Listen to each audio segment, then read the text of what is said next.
కదా. సో అది రాకుండా స్ప్రెడ్ అవ్వకుండా డిసీజెస్ ఏం రాకుండా చూడడం కోసం చెప్పేసి అవేర్నెస్ క్రియేట్ చేయడం కోసం హెల్త్ గురించి ఎడ్యుకేషన్ ఇవ్వడం కోసం వచ్చాము మేము మీ దగ్గరికి.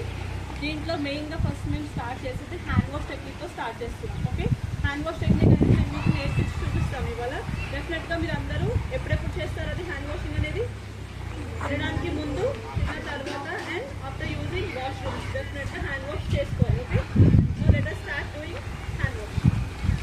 ఈ అమ్మాయి మీకు హ్యాండ్ వాష్ టెక్నిక్ ఎలా చేయాలో బిగ్ సాంగ్ నేర్పిస్తుంది. ఓకే, ఫస్ట్ చేయండి, అందరు మీరు చెప్పండి. Palm to palm,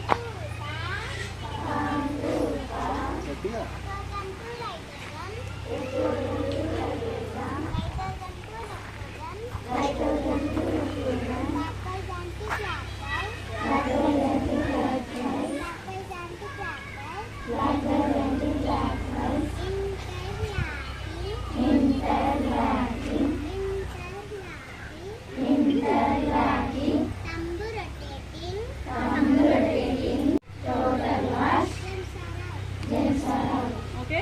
germs are out అంటే ఎందుకోసం వాష్ చేస్తున్నాం మనం? జర్మ్స్ అనేవి ఉండకుండా. ఓకే, సో తినడానికి ముందు డెఫినెట్గా హ్యాండ్ వాష్ చేసుకోవాలి. చేసుకోకుండా తింటే ఏమవుతుంది? జర్మ్స్ అనేవి మన నెయిల్స్లో నుంచి మన హ్యాండ్లో ఉన్న జర్మ్స్ అనేవి మన స్టమక్లోకి వెళ్ళి అది బ్యాక్టీరియా ఫామ్ అయిపోయి ఇన్ఫెక్షన్ అయిపోయి మనకు వామిటింగ్స్ కానీ, మోషన్స్ కానీ, ఫీవర్ కానీ, మనం తిన్నప్పుడు డైజెస్ట్ అవ్వకపోవడం, ఇలాంటి సింటమ్స్ అన్నీ ఉంటాయన్నమాట.